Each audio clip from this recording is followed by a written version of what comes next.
Hey, it's Craig. I just wanted to let you know that you can listen to Canadian History X early and ad-free on Amazon Music, included with Prime. Greetings and welcome to another episode of Canadian History X. Before we begin today's episode, I'd like to take a moment to talk about dogs. Dogs have been an important part of Canadian history from the very beginning. The first dogs to arrive in Canada came from Siberia over 12,000 years ago. They were used for hunting, pulling sleds, and as companions for the indigenous people who made their way across the Bering Strait. In the 17th century, European settlers brought dogs with them as well, and like the indigenous people, they relied on their dogs for companionship, hunting, and protection. Dogs have been some of Canada's most beloved heroes. In 1909, a Labrador retriever named Polar Bear helped the explorer Robert Peary reach the North Pole. In 1916, Canadians were captivated by the story of Bruno, a sheepdog who was rescued from war-torn Europe and refused to eat after his person passed away. In 1941, a Newfoundland named Gander saved the lives of several Canadian soldiers during the Battle of Hong Kong. Over the centuries, dogs have served Canadians in an ever-expanding variety of ways.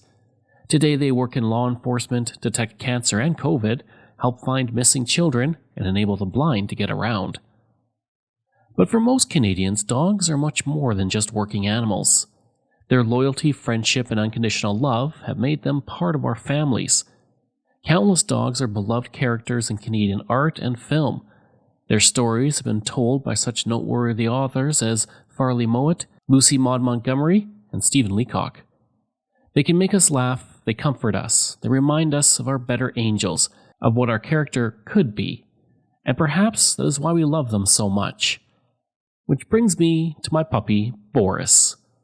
Boris is a 10-year-old Irish setter Newfoundland cross, the same breed as Gander actually. Recently, he began hacking up his food. His bark became raspy, and he's having trouble breathing deeply, so I took him to see the vet. Boris has the canine version of Lou Gehrig's disease.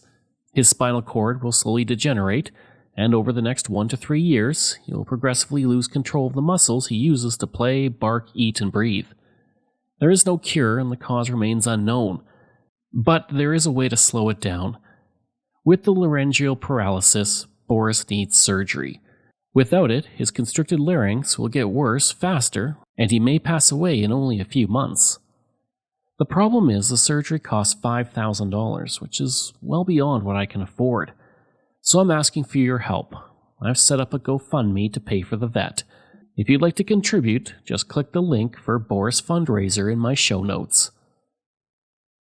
And if you've donated already, thank you. If you've shared, thank you as well. Thank you for helping us get a few more precious years together, because it means the world to us both. Before we begin, I want to say thank you to Leslie Y., who made a wonderful donation to the podcasts. I really appreciate it, and right now all donations and Patreon goes to helping my dog get his surgery that he needs. The land where Indian Head is today was the territory of the Blackfoot and the Cree for centuries. The two groups would often compete for the territory, which was sought after because of the bison in the area. The bison would move through the area during the spring and summer, and they provided the indigenous with many of the things they needed for their day-to-day lives. Today, Indian Head sits on Treaty 4 land. The first settlers to arrive in the area came from Ontario and were of Scottish origin. The Canadian Pacific Railway had not been built through, but it was going to arrive soon, and the settlers homesteaded in 1882. The same year the settlers arrived, Bell Farm was established near where Indian Head is today. The property was massive, stretching for 60,000 acres. It was such a large fixture on the landscape that passengers would often get out and come to the farm to watch the harvesting operations, making the Bell Farm the first tourist industry of the area. The buildings on the farm included a 16-room, 2-story stone house, as well as 4 stone and 2-frame 5-room cottages, an ice house, cow barn, and chicken house. The farm was divided into 200-acre segments, and a foreman supervised each of those sections. As telephones became more popular, phone lines were strung up between the 23 cottages on the farm, which was some of the first phone lines to be connected in the Northwest Territories. By 1886, the Bell Farm had 45 reapers and binders, 78 plows, 6 mowers, 40 seeders, and 7 steam threshing outfits. Along with 5,000 acres of crops, there were also 200 horses, 250 cattle, and 900 hogs. In 1887, a portion of the farm was sold in order to create the Dominion Experimental Farm, which was one of the first agricultural research stations in Canadian history. I'll talk a little bit more about that later. Eventually, as the 20th century wore on, the farm was divided up and slowly the huge operation became much smaller. Today, the Bell Farm, despite its importance to the history of the area, is one of the top 10 most endangered sites listed by the Heritage Canada Foundation. A campaign would begin to save the barn, and the Bell Barn Society of Indian Head was established in 2006 to restore the Bell Farm round barn. In April 2008, the stone farm was dismantled, rock by rock, and the ground was leveled to reconstruct the building. The barn has now been restored, and many functions are held there through the year. I want to talk about the Local History Atlas. This was created by one of my listeners, Ben Woodward, and it's fantastic. It's this wonderful website where you can see a Google Maps image of Canada, and you can visit all of the places in Canada. And within these places are my local history podcast episodes that you can listen to. And one of the great things about it is you can add to it. You can put your own pictures in. You can put your own information. It's creating this wonderful historical mosaic of Canada, and it's a wonderful website. I have the link in my show notes, but if you also want to visit yourself, it's atlas.digitalhistory.ca, and we can create this wonderful mosaic of Canada's history. All of us, you can learn about Canada's history. If you're going on a road trip, you can use this wonderful site to see where you're going and the amazing things that you can see, so be sure to check it out. In 1887, the Dominion Experimental Farm was established, as I mentioned. At this farm, work began in the research of crops and dry land agricultural practices. A tree nursery was established in 1901 to supply farmers in the Prairie provinces with trees to use as shelter belts. This farm would provide millions of seedlings to farmers every year for decades. As for the experimental farm, it continues to run today and is now a research station that continues to help ensure Canada is at the forefront when it comes to agricultural innovations. The community of Indian Head began to grow thanks to the Bell Farm operation and the railroad that had been built through. In 1902, Indian Head was incorporated as a town, and at the time was one of the world's largest initial shipping points for wheat. Now, we can't go any further without talking about the name of Indian Head, which is celebrated in a large Indigenous head statue at the community entrance. One origin story to the name states that in the 19th century, local Indigenous peoples were infected with smallpox by fur traders who came through. When someone died from the disease, they were buried in one of the hills to the south of town. Some said that due to the high number of deaths, several bodies were taken there but never buried. The Indigenous began to call the burial ground Many Skeletons Hills or Many Skulls Hills. As settlers came to the area, they began to call the area Indian Head Hills. When the settlement was established by the Canadian Pacific Railway in 1882, the townspeople called the settlement Indian Head Hills, and they offered the Indigenous a camping ground near the town to use the name. Eventually, as time went on, Hills was dropped from the name, leaving only Indian Head. I'd like to take a break away from the episode for a second to talk about ExploreNet. I spent most of my life living in rural areas in Canada, and I remember the days of dial-up internet and spotty high-speed service. For the past 3 years, I have been a customer of ExploreNet, and I can honestly say that it is the best rural internet I have ever had. My job as a podcaster means I spend a lot of time researching online, interviewing people over Zoom, and uploading content. Through it all, ExploreNet has provided me with excellent service. When I'm not working, I enjoy streaming content on several streaming platforms, and even doing some online gaming with a friend in Ontario. ExploreNet allows me to do all of that with ease. Right now, they offer up to 50 megabits per second on their new LTE network with unlimited data. Their service has only become faster and better since I first signed on. Today and beyond, ExploreNet is investing in building and upgrading the network at a rapid pace. ExploreNet is rural, and that is their route, and that is their focus. For more information about rural internet options in your area, go to explorenet.com or call 1-866-285-2253.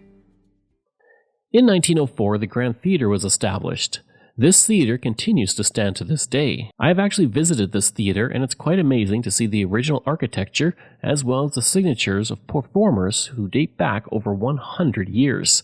It is also considered to be the longest continually operated private theatre in Western Canada. The theatre was hand-built by Arthur Osmond and served as an opera house for its first years before movies took over. In 1905, Indian Head had a population of 1,500 people with 12 grain elevators, which could hold an astounding 350,000 bushels. Around this time, the Territorial Grain Growers Association was formed in Indian Head, which was a farmers' collective that handled the shipping of the huge amounts of crops out of the area.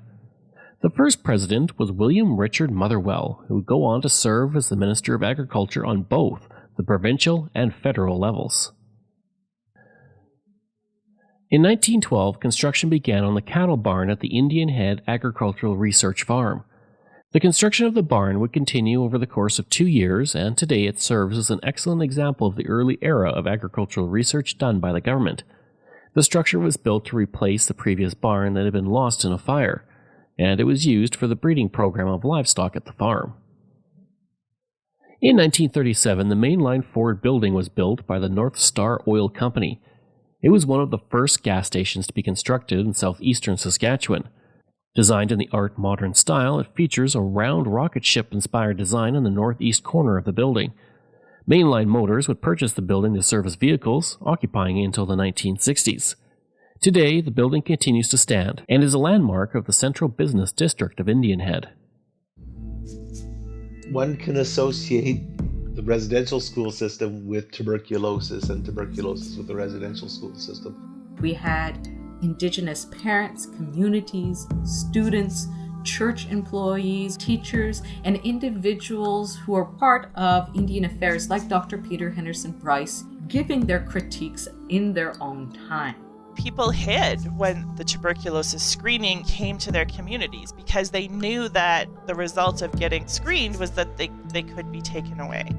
I believe a lot of people were used, government officials who just thought they were doing the right thing. They were doing what they were told.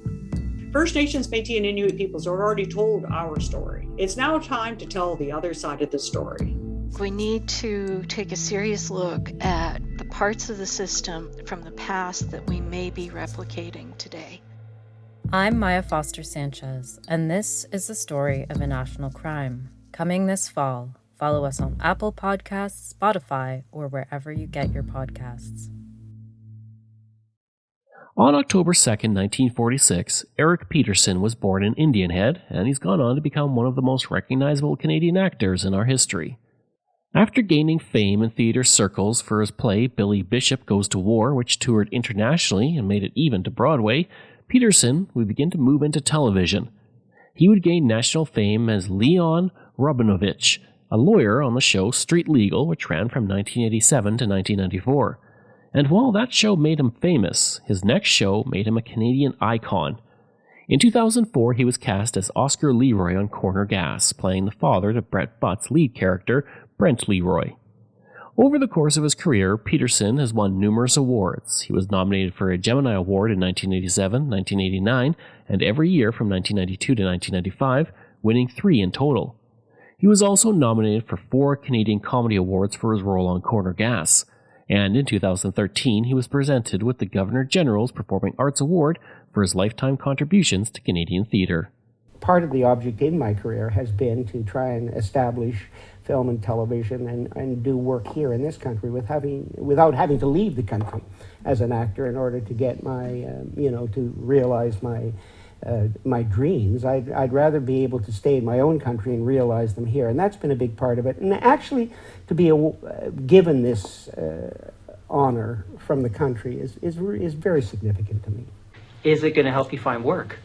Well, again, an old fella like me who says, well, of course, we always worry about the prize being the kiss of death for work. I may never work again. But that's an actor's state of mind, is that when you're not working, you go, I will never work again. No one will ever ask me. And it could or could not happen. But yeah, So I'm trying to keep that thought out of my mind, that now that this award is coming, this is the last you will ever hear of Eric Peterson, the Canadian actor. But and the other thing is, I have to say, is both my parents have passed away because, I mean, they would have to have been 3,000 years old to be still alive today. So, but it's at a time like this would have been, my mother and my father would have been so chuffed, so pleased to know that I got this award and be part of it. That's my only regret, getting it now. I wish well, you can't get them earlier because you need to have a life, you need to accumulate a lifetime's achievement. So You've also been known for speaking your mind on some of the politics around our film and TV industry. Will this award give you a platform to perhaps say something about how things are or ought to be? Well, I don't know if they'll give me a platform. I don't think it's, I mean, it is somewhat in bad manners to get an award and then complain bitterly about the system here. So I could do both if you'd like. No, it has been true. I have made my opinions known and tried to, for Canadian culture. That is culture that's, it's not the Americans up here. It's not us going to the Americans. It's in the face of the global fog that most of the world lives in now. I mean, global fog, when I say the cultural expression we see in our world now, a lot of it's global. And of course, in this country, a lot of it's American. But my goal is to see more resources put into Canadian produced film and television here, and also to make sure that our theater scene is sustainable in some way. And that's important to me. I think it's important for a country to have a culture, and it's important to have cultural workers. And they have to be able to, live between jobs somehow. They have to be able to put food in their mouth. And that is, I think too, technically, I mean, the technological revolution, this is a real opportunity for, we all have the same size audience now. So if we were to actually capitalize our industry here, the Canadian industry here, I think we could, it's an opportune time, because we do have the ability now to sell to the whole world as well as to ourselves. More like the music scene, example. But that's a long battle in this country. It's a big, we have, we do live next door to the biggest cultural machine the world has ever seen, and we do welcome them here, both as their programming as well as they make the American industries up here making a lot of stuff too. He has not forgotten about his hometown either. He currently owns a cottage nearby at Catapwa Lake with his wife Ann Kidder, sister of the late Margot Kidder. On July 23, 1954, an odd event occurred when an explosion ripped through the Indian Head Hospital. The blast occurred at 4:15 a.m. in the boiler room of the hospital, and it destroyed one wing of the hospital. In the hospital at the time, there were 18 patients and a night nurse, but thankfully no one was injured in the blast. Everyone was evacuated from the building and no fire occurred, but the fire brigade was ready on standby just in case. 4 patients were taken to their homes while the other 14 patients were sent to nearby Capel. The wing that was destroyed contained the emergency light plant, heating plant, and x-ray room. Within that wing of the hospital, everything was destroyed, with the walls blown out and the roof collapsed and rubble scattered 300 feet around the area. Several windows were blasted out of the hospital and in nearby buildings, and in all, the explosion caused $50,000 in damages. In 2007, Indian Head was made famous nationally when it became the shooting location of the CBC show Little Mosque on the Prairie. The show focused on a Muslim community in the fictional Saskatchewan town of Mercy. And while the show was shot in the Toronto area, exterior shots of the community, including the mosque, were shot in Indian Head, as well as many scenes within the community. The town hall, a local car dealership, and the Novia Cafe all played important parts as settings within the show. The show would run for 6 seasons from 2007 to 2012 and received a great deal of coverage internationally, including in the New York Times, the Washington Times, CNN, NPR, and the BBC. Its first episode also brought in 2.1 million viewers, which was the largest audience for CBC for an entertainment program in a decade. If you'd like to learn more about the history of Indian Head, you can visit the fantastic local museum that is housed in the old Indian Head Fire Hall that was built in 1907. The museum is 2 floors, and along with the fire hall building features the former horse stable, the museum yard, the military building, the country garage, and the carpenter and blacksmith shops.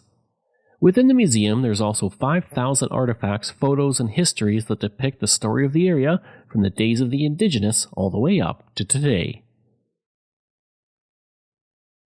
I hope you enjoyed that episode and my look at Indian Head, Saskatchewan. If you did, please leave a rating and review. If you like, you can email me at craig@canadaehx.com. You can find me on Twitter. My handle is Craig Baird, CraigBaird, and I'm on Instagram at Bairdo37. As well, again, if you want to support the podcast, you can for as little as $3 a month. Just go to patreon.com/CanadaEHX. And you can donate to the podcast by going to CanadaEHX.com and clicking Donate.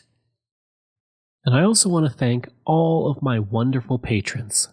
And I apologize if I get any names incorrect. Martin Straish, Sarah White, Tom McMillan, Mike Sullivan, Wendy Mills, Keelan Prignitz, Michael Matthews, Joanna Parker, Jeff Dahl, Vobs, Robert Page, Richard T., Colin Johnson, Jeff Hershey, Kyle Murray, Steve Paikin, Matthew Gartho, Lionel Romaine, Dr. Bob Turner, Randy Hayden, Doug Campbell, Reg W., Deborah Carlson, Francis Helbling, Nixon Ree, Shannon Marshall, Clinton Martinez, Dimitri Chauve, Aaron O'Hara Myers, Robert Dunseith, Todd Casey, Catherine Roy, Luke S., JP Bear, Jason Hall, Phil Maynard, and Iris Gray.